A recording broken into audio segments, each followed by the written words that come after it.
అయితే నేను ఆదివారం మాత్రం రాననేదాన్ని. ఎందుకంటే నాకు ఒక నెగెటివ్ ఫీలింగ్ ఉండేది. వీళ్ళు ఎక్కువసేపు కూర్చోబెట్టేస్తారు పాస్టర్స్. 2, 3 గంటలు కూర్చొని ఏం చేస్తారు అక్కడ అసలు? మాకేమో ఒక 5, 10 మినిట్సే కదా అలవాటు. జస్ట్ అలా పెట్టుకోవడం, వెళ్ళిపోవడం.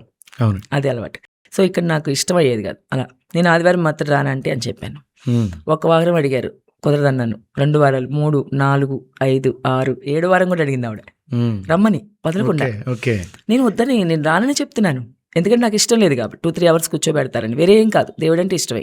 కానీ వీళ్ళంటే ఇష్టం లేదు, ఎంతసేపు కూర్చోబెడతారండి. సో అలా ఒక 7 వీక్స్ అయిపోయిన తర్వాత నేను ఒక రోజు అనుకున్నాను మనసులో, ఈ ఆంటీ గారు ఇన్నిసార్లు అడుగుతుంది కదా, మరి ఎందుకు ఇన్నిసార్లు అడుగుతుందో, నాకు ఇష్టమైన దేవుడే కాబట్టి ఒకసారి వెళ్ళొస్తే ఏం పోయింది అసలు నాకు నేనే అనుకుని 8వ వారం ఆంటీ గారు మీరు ఎప్పుడు వెళ్తారో చెప్పండి, నేను వస్తాను మీతో పాటు చర్చికి అని. ఒక్క సండే అండి, స్టార్టింగ్ నుంచి తీసుకెళ్లారు ఆంటీ గారు. పాటల దగ్గర నుంచి మొదలైందండి. ఇంకా పాటలు, ఆరాధన, సాక్ష్యాలు వింటే ఆశ్చర్యపోయిన ఆ రోజే కదా సాక్ష్యాలు వింటాం సండే. ఎప్పుడు సండే వెళ్ళలేదు. వాళ్ళు ఈ సాక్ష్యం చెప్తుంటే ఎంత ఆశ్చర్యం వేసింది నాకు ఒక్కొక్క విషయం. ఒక ఆవిడ లేసి హెడేక్ వచ్చేసింది, బాగా ప్రార్థన చేసుకుని దేవుడు తగ్గించాడంటుంది.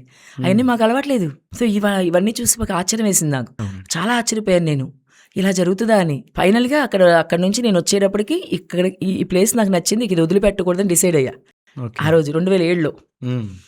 ఇక డిసైడ్ అయిపోయాను ఇంతే.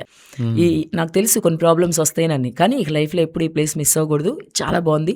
అన్నిటికన్నా ముఖ్యంగా నాకు నచ్చింది ఏంటంటే యేసుప్రభుని గొప్ప చేస్తున్నారు అక్కడ. అసలు ప్రతి పాయింట్లో కూడా ఆరాధన, సాక్ష్యము, వాక్యం ప్రతి చోట. మా ఇంట్లోనే యేసుప్రభు పేరు పలికితే ఒప్పుకోరు కదా. మా ఇంట్లో పేరు పలికితే ఎగతాళి చేసేవాళ్ళు.